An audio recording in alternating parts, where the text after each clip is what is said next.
ചിലപ്പോൾ ഹൃദയം പറയാൻ ആഗ്രഹിക്കും, പക്ഷേ നാവിൻ്റെ അറ്റത്ത് വെച്ചത് നഷ്ടപ്പെട്ടു പോകും. വാക്കുകളിലൂടെ നമുക്ക് പലപ്പോഴും നമ്മുടെ ഇമോഷൻസും ഫീലിങ്സും ഒന്നും എക്സ്പ്രസ് ചെയ്യാൻ പറ്റാറില്ല. പറയാതെ പോകുന്ന വാക്കുകൾക്ക് നമ്മുടെ ജീവിതത്തിൽ സൈക്കോളജിക്കലി ഒരുപാട് ഇമ്പാക്ട്സ് ഉണ്ടാക്കാൻ കഴിയും.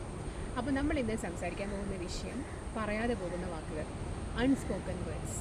ഞാൻ സിതാര ഉണ്ണി, കൗൺസിലിംഗ് സൈക്കോളജിസ്റ്റാണ്. നിങ്ങൾക്ക് എൻ്റെ ചാനൽ ഇഷ്ടപ്പെടുവാണെങ്കിൽ നിങ്ങൾക്കത് സബ്സ്ക്രൈബ് ചെയ്യാം. അതുപോലെ വീഡിയോസൊക്കെ നിങ്ങൾക്ക് ഇഷ്ടമാണെങ്കിൽ നിങ്ങൾക്ക് ലൈക്ക് ചെയ്യാം, അതുപോലെ കമൻറ്റ് ചെയ്യാം.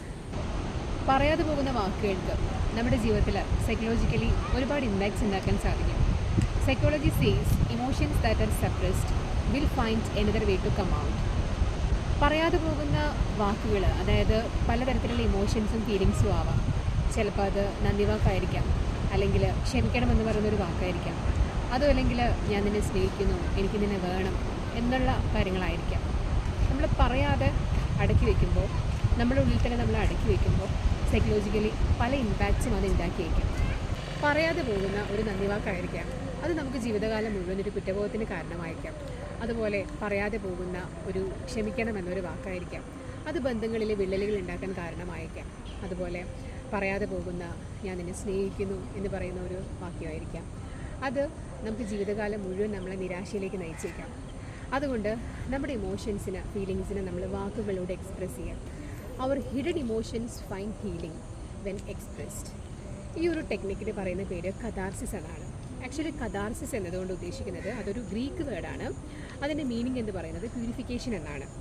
അതായത് നമ്മുടെ റിപ്രസ്ഡ് ആയിട്ടുള്ള ഫീലിങ്സും ഇമോഷൻസും നമ്മൾ വാക്കുകളിലൂടെ എക്സ്പ്രസ് ചെയ്യുമ്പം അങ്ങനെ എക്സ്പ്രസ് ചെയ്യുന്ന ഒരു പ്രോസസ്സാണ് കഥാർസിസ്. അങ്ങനെ എക്സ്പ്രസ് ചെയ്യുമ്പം നമ്മുടെ മൈൻഡിന് റിലീഫ് കിട്ടുന്നു. അതായത് നമ്മുടെ മൈൻഡിനെ അതിനെ ശാന്തമാക്കാനുള്ള ഒരു കഴിവ് ലഭിക്കുന്നു. അതാണ് കഥാർസിസ്. അതായത് ഒരു ലോങ് ടേം സ്ട്രെസ്സിന് ശേഷം ഒരാൾ കരയുന്നു. അപ്പോൾ അത് കരയുമ്പോൾ അതൊരു കഥാർത്തിക്കായിട്ട് മാറുന്നു, അവർക്കൊരു റിലീഫ് കിട്ടുന്നു. അപ്പോൾ അനാവശ്യമായിട്ടുള്ള സ്ട്രെസ്സുകൾ ഒഴിവാക്കാൻ വേണ്ടിയിട്ട് നമ്മുടെ ഫീലിങ്സും ഇമോഷൻസും വാക്കുകളിലൂടെ എക്സ്പ്രസ് ചെയ്യാൻ ശ്രമിക്കുക. അപ്പോൾ നമ്മുടെ ഇമോഷൻസിനെയും ഫീലിങ്സിനെയും നമുക്ക് എങ്ങനെ വാക്കുകളിലൂടെ എക്സ്പ്രസ് ചെയ്യിക്കാം? അതിന് നമുക്ക് പല കാര്യങ്ങൾ ചെയ്യാൻ കഴിയും. അതിലൊരു ഒന്നാമത്തെ ടെക്നിക്ക് എന്ന് പറയുന്നത് ധൈര്യത്തോടെ മുന്നോട്ട് പോകുക എന്നുള്ളതാണ്. നമ്മൾ കോൺഫിഡൻ്റായി നമ്മളെ മൈൻഡിനെ തന്നെ നമ്മൾ വിശ്വസിപ്പിക്കുക, അതിനെ കൊണ്ട് പറ്റും, എന്നെ കൊണ്ട് ചെയ്യാൻ കഴിയും എന്ന ഒരു ഉറച്ച വിശ്വാസത്തോടെ നമ്മൾ മുമ്പോട്ട് പോവുക. പിന്നെ രണ്ടാമതായി നമുക്ക് എന്ത് ചെയ്യാൻ കഴിയും? നമ്മുടെ ഒരു ഉറ്റ ഫ്രണ്ടിനോടായിരിക്കാം, അവരിൽ നിന്ന് നമുക്ക് തുടങ്ങാം. അവരൊരു നല്ല കാര്യം ചെയ്താൽ, അവർ നമ്മളെ ഹെൽപ്പ് ചെയ്താൽ നമുക്ക് താങ്ക് യു പറയാം. പിന്നെ എനിക്ക് നിന്നെ ഇഷ്ടമാണെന്ന് പറയാം. നമ്മൾ എക്സ്പ്രസ് ചെയ്യാം. വാക്കുകൾ നമ്മൾ തുറന്ന് പറയുന്നത് ഒരു പ്രാക്ടീസ് ചെയ്ത് അതൊരു ഹാബിറ്റാക്കാൻ നമുക്ക് ശ്രമിക്കാം. പിന്നെ ഇനി ഇതൊന്നുമല്ല, നിങ്ങൾക്ക് പറ്റുന്നില്ല, നിങ്ങൾക്ക് ഇപ്പോഴും ധൈര്യക്കുറവാണെങ്കിൽ നിങ്ങൾക്ക് എന്ത് ചെയ്യാം? നിങ്ങൾക്ക് ഡയറി എഴുതുന്ന ഒരു പ്രാക്ടീസാക്കാം. അതായത് ഡയറി എഴുതുമ്പം നിങ്ങൾ അത് കണ്ടിന്യൂസ് ആയിട്ട് നിങ്ങൾ പ്രാക്ടീസ് ചെയ്യുകയാണെങ്കിൽ നിങ്ങൾക്ക് ഡയറിയിലൂടെ നിങ്ങൾക്ക് പറയാൻ പറ്റാത്ത കാര്യങ്ങൾ നിങ്ങൾ എഴുതുകയും അതൊരു പ്രാക്ടീസായി നിങ്ങൾ ചെയ്യുകയും ചെയ്യുമ്പം നിങ്ങൾക്ക് മെല്ലെ മെല്ലെ കോൺഫിഡൻസ് വന്നു ചേരും. അപ്പോൾ നിങ്ങൾക്ക് എന്ത് ചെയ്യാം? അതൊരു റിയൽ ലൈഫ് സിറ്റുവേഷനിൽ അത് പ്രാക്ടീസ് ചെയ്യാൻ പറ്റും. പിന്നെ അടുത്ത ഒരു മെത്തേഡ് എന്ന് പറയുന്നത് നമുക്ക് ഐ സ്റ്റേറ്റ്മെൻറ്റുകൾ ഉപയോഗിക്കാം. നീ എന്ന് പറയുന്നതിന് പകരം ഐ സ്റ്റേറ്റ്മെൻറ്റുകളിലൂടെ നമുക്ക് കാര്യങ്ങൾ പറയാം.